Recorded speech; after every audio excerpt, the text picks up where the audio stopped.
Hello दोस्तों, welcome to my channel Shashi classes. मैं अपर्णा पांडे आज आपको इतिहास के कुछ महत्वपूर्ण क्वेश्चन सॉल्व करवाऊंगी। और अगर आपको मेरा वीडियो अच्छा लगे तो प्लीज़ लाइक एंड सब्सक्राइब जरूर करें। चलिए मैं अपना वीडियो आगे बढ़ाती हूँ। तो हमारा पहला क्वेश्चन आ गया है, जिसमें है भारत में सर्वप्रथम पुरातत्व विभाग की स्थापना किसके शासनकाल में हुआ था। जिसमें ऑप्शन है viceroy, Lord Curzon, Lord Mountbatten, Lord Dalhousie. तो दोस्तों याद रखिएगा कि सर्वप्रथम पुरातत्व विभाग की स्थापना वायसराय लॉर्ड कर्जन के शासनकाल में हुआ था 1905 ईस्वी में। कब हुआ था? 1905 ईस्वी में हुआ था। एक क्वेश्चन बहुत ही इम्पोर्टेंट है, हमेशा एग्जाम में पूछा जाता है कि भारतीय पुरातत्व सर्वेक्षण के जनक कौन है। जिसमें आपका ऑप्शन है Alexander Cunningham, Herodotus and Hazari Prasad. तो फिर इसमें आपका राइट आंसर हो जाएगा अलेक्जेंडर कनिंघम, जिन्हें भारतीय पुरातत्व सर्वेक्षण का जनक कहा जाता है। चलिए अगले क्वेश्चन की तरफ बढ़ते हैं। अगला क्वेश्चन है इतिहास के पिता की उपाधि किसे दी गई है। जिसमें आपका पहला ऑप्शन है हेरोडोटस, दूसरा ऑप्शन है अलेक्जेंडर कनिंघम एंड तीसरा ऑप्शन है चरक। जिसमें आपके इतिहास के पिता की उपाधि हेरोडोटस को दी गई है। किसे दी गई है? हेरोडोटस को दी गई है। दोस्तों एग्जाम में बहुत ही इंपॉर्टेंट है, पूछा जाता है हमेशा, इसलिए याद रखिएगा। अगला क्वेश्चन है कि शाहनामा किसने लिखा है। दोस्तों शाहनामा के लेखक हैं, तो जिसमें आपका पहला ऑप्शन है रुकैया सखावत हुसैन, गुलबदन बेगम, अबुल फजल और फिरदौसी। तो दोस्तों शाहनामा फिरदौसी ने लिखा है। अगला क्वेश्चन है भीमबेटका गुफा कहाँ पर स्थित है। तो दोस्तों पहला ऑप्शन है मध्य प्रदेश रायसेन जिले, दूसरा ऑप्शन है महाराष्ट्र औरंगाबाद, तीसरा ऑप्शन है हरियाणा और चौथा ऑप्शन है पश्चिम बंगाल। तो इसमें आपका राइट हो जाएगा मध्य प्रदेश के रायसेन जिले में भीमबेटका गुफा स्थित है। चलिए हम अपने अगले क्वेश्चन की तरफ बढ़ते हैं। अगला क्वेश्चन है भीमबेटका गुफा किस काल से संबंधित है। जिसमें आपका ऑप्शन है पूरा पाषाण काल, नव पाषाण काल और मध्य पाषाण काल। तो दोस्तों याद रखिएगा भीमबेटका गुफा किस काल से संबंधित है? यह मध्य पाषाण काल से संबंधित है। चलिए हम आगे बढ़ते हैं। अजंता की गुफा का निर्माण किसने करवाया था। तो किस शासकों के द्वारा अजंता के गुफा का निर्माण करवाया गया था? पहला है सातवाहन, मौर्य शासकों ने, गुप्त शासकों ने, चोलों ने। तो दोस्तों इसका राइट आपका हो जाएगा, राइट आंसर हो जाएगा गुप्त शासकों के द्वारा अजंता की गुफा का निर्माण करवाया गया था। हमारा अगला क्वेश्चन है अजंता की गुफाएं स्थित हैं। तो दोस्तों पहला ऑप्शन है मध्य प्रदेश रायसेन जिले, महाराष्ट्र औरंगाबाद, अगला है छत्तीसगढ़ और डी है कन्नौज। तो दोस्तों याद रखिएगा जो हमारा अजंता की गुफाएं स्थित वो महाराष्ट्र के औरंगाबाद जिले में स्थित है। कहाँ पर स्थित है? महाराष्ट्र के औरंगाबाद जिले में स्थित है। चलिए हम अपने अगले क्वेश्चन की तरफ बढ़ते हैं। कालक्रम के आधार पर इतिहास को कितने भागों में बांटा गया है। पहला है ऑप्शन है 3, दूसरा ऑप्शन है 4 एंड तीसरा ऑप्शन है 6 एंड चौथा ऑप्शन है 5। तो दोस्तों कालक्रम के आधार पर इतिहास को 3 भागों में बांटा गया। कितने भागों में बांटा गया? 3 भागों में। कौन कौन से? प्रागैतिहासिक काल, आद्य ऐतिहासिक काल और ऐतिहासिक काल। दोस्तों हमेशा पूछता है, हमेशा कंफ्यूज करता है, तो इसमें याद रखिएगा कि ये काल किसके आधार पर? कालक्रम के आधार पर है। प्रागैतिहासिक काल, आद्य ऐतिहासिक काल, ऐतिहासिक काल। अगला है समय के आधार पर इतिहास का विभाजन कितने भागों में हुआ। तो दोस्तों समय के भी आधार पर इतिहास का विभाजन 3 भागों में हुआ है। और अगर आपसे नाम पूछ ले कौन कौन सा, तो प्राचीन काल, मध्यकाल और आधुनिक काल। इसमें कंफ्यूज मत होइएगा क्योंकि एग्जाम में ऐसे ही करके पूछता है। अब अगला है इतिहास में आधुनिक काल को कितने भागों में बांटा गया। जिसमें पहला ऑप्शन है आपका 5, दूसरा ऑप्शन है 6 एंड तीसरा ऑप्शन है 3 एंड दूसरा ऑप्शन है 2। तो इतिहास की दृष्टि से दोस्तों आधुनिक काल को 3 भागों में बांटा गया है। कौन कौन सा? अगर नाम पूछे तो क्या बताएंगे आप? पूरा पाषाण काल, मध्य पाषाण काल और नव पाषाण काल। दोस्तों बहुत ही इंपॉर्टेंट, क्या क्या? पूरा पाषाण काल, नव पाषाण काल और मध्य पाषाण काल। अगला है शुतुरमुर्ग के अंडों का अवशेष किस काल में मिला है। तो दोस्तों शुतुरमुर्ग के अंडों का अवशेष हम लोगों को पहला ऑप्शन है पूरा पाषाण काल, दूसरा ऑप्शन है मध्य पाषाण काल और तीसरा ऑप्शन है नव पाषाण काल। इसमें आपका राइट आंसर हो जाएगा पूरा पाषाण काल। क्या हो जाएगा? पूरा का पाषाण काल में हमें शुतुरमुर्ग के अंडों का अवशेष मिला है। अगला क्वेश्चन है आग की खोज किस युग में हुआ था? जिसमें आपका पहला ऑप्शन है पूरा पाषाण काल, मध्य पाषाण काल और नव पाषाण काल। इसमें आपके 3 ऑप्शन दिए गए हैं जिसमें आग की खोज आपकी हुई थी। आपका राइट आंसर हो जाएगा ए पूरा पाषाण काल। चलिए हम अपने अगले क्वेश्चन की तरफ बढ़ने से पहले मैं आपको बता दूं क्वेश्चन बहुत ही इंपॉर्टेंट और बहुत ही इजी है, लगभग सबको पता रहता है लेकिन एग्जाम में हमेशा पूछा जाता है। तो देखिए इसका खोज तो पूरा पाषाण काल में हुआ था लेकिन इसका अस्थायी रूप से यूज कब हुआ? तो अस्थायी रूप से यूज इसका नव पाषाण काल से हुआ। चलिए हम अपने अगले क्वेश्चन की तरफ बढ़ते हैं कि बालू के टीले को स्थानीय भाषा में टेरी किस काल में कहा जाता था? तो दोस्तों इसमें आपका पहला ऑप्शन है पूरा पाषाण काल, मध्य पाषाण काल और तीसरा ऑप्शन है नव पाषाण काल।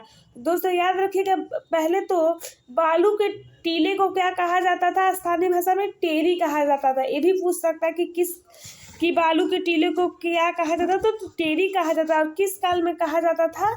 तो ये आपका राइट आंसर हो जाएगा मध्य पाषाण काल। मध्य पाषाण काल में बालू के टीलों को क्या कहा जाता था? टेरी कहा जाता था।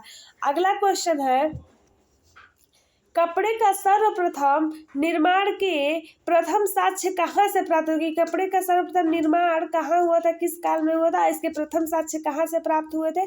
तो पहला ऑप्शन है मध्य पाषाण काल, दूसरा ऑप्शन है पूरा पाषाण काल और तीसरा ऑप्शन है नव पाषाण काल। तो इसमें आपका राइट आंसर हो जाएगा ऑप्शन नंबर सी नव पाषाण काल में। नव पाषाण काल में कपड़े का सर्वप्रथम निर्माण के साक्ष्य मिले हैं नव पाषाण काल से।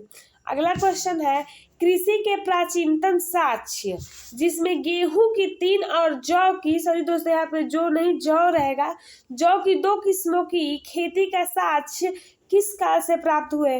जिसमें आपका पहला ऑप्शन है मध्य पाषाण काल, दूसरा ऑप्शन है नव पाषाण काल और तीसरा ऑप्शन है पूरा पाषाण काल।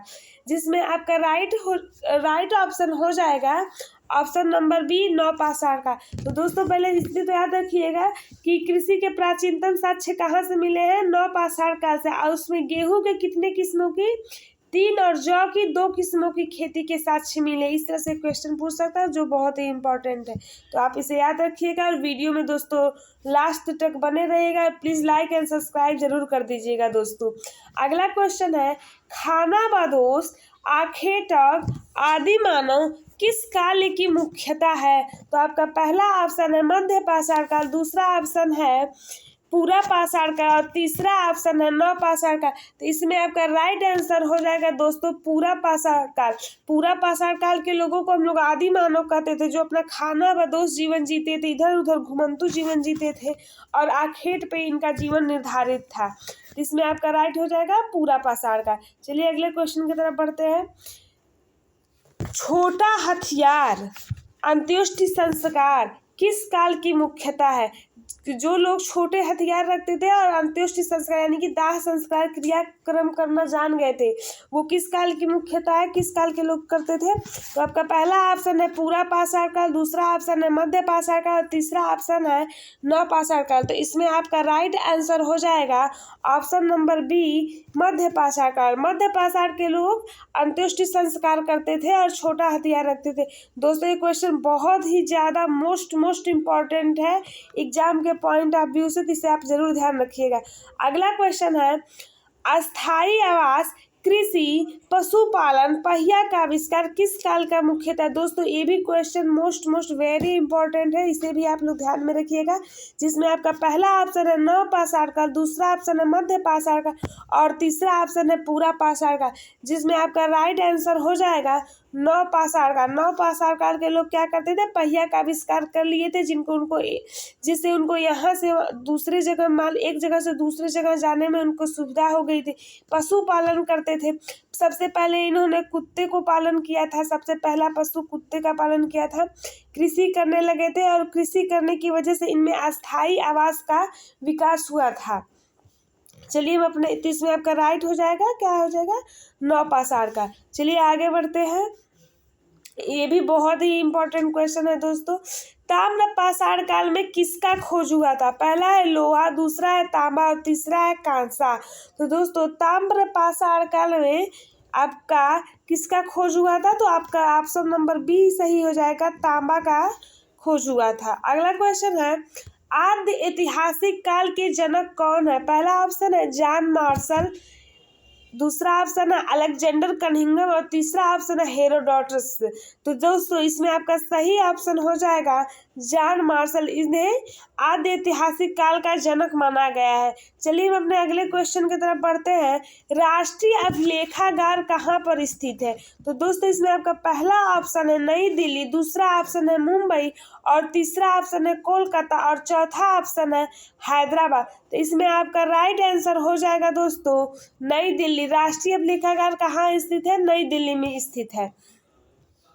अगला है मूवेंदार किन तीन राजवंशों को कहा जाता है? तो दोस्तों कोई तीन राजवंश है जिन्हें हम लोग मूवेंदार कहते हैं। तो जिसमें आपका पहला ऑप्शन है चोल, चेर, पांड्य और दूसरा ऑप्शन है मौर्य, चोल और चेर और तीसरा ऑप्शन है गुप्त, मौर्य और चोल। तो दोस्तों इसमें आपका राइट आंसर हो जाएगा चोल, चेर, पांड्य को मिला करके हम लोग मूवेंदार, इन तीनों राजवंशों को हम लोग क्या कहते हैं? शॉर्ट फॉर्म में मूवेंदार कहते हैं। अगला क्वेश्चन है हर्षचरित के लेखक हैं? तो पहला ऑप्शन है आपका बाणभट्ट, दूसरा ऑप्शन है बारामिहिर और तीसरा ऑप्शन है अल-बरूनी। तो इसमें आपका राइट आंसर हो जाएगा दोस्तों option number A Banabhatta. Harshacharita के लेखक कौन है? बाणभट्ट ने हर्षचरित लिखा था। अगला क्वेश्चन है मालती माधव नामक नाटक के रचनाकार कौन है? तो दोस्तों सबसे पहला मालती माधव क्या है? एक नाटक, और इसको किसने लिखा है? जिसमें आपका पहला ऑप्शन है माधव, दूसरा ऑप्शन है भावभूति और तीसरा ऑप्शन है बाणभट्ट। तो इसमें आपका ऑप्शन नंबर बी सही हो जाएगा। मालती माधव का नाटक का रचना किसने किया था? भावभूति ने किया गया। तो दोस्तों यहीं पे मेरा पूरा क्वेश्चन समाप्त होता है। और अगर आपको मेरा वीडियो पढ़ाया हुआ अच्छा लगा तो प्लीज़ इसे लाइक, सब्सक्राइब एंड शेयर न कर ज़्यादा से ज़्यादा अपने दोस्तों को मेरे चैनल से जोड़िए, जिससे आपको अच्छे अच्छे क्वेश्चन प्राप्त हो सके।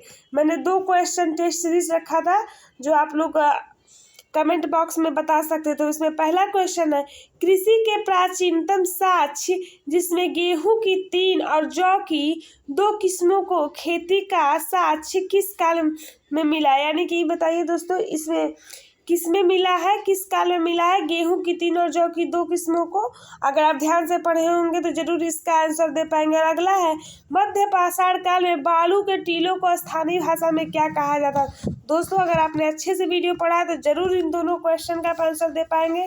तो चलिए मैं good night, tata, bye bye. और अगर आपको मेरा वीडियो अच्छा लगा तो प्लीज़ लाइक एंड सब्सक्राइब जरूर करें। Thank you so much.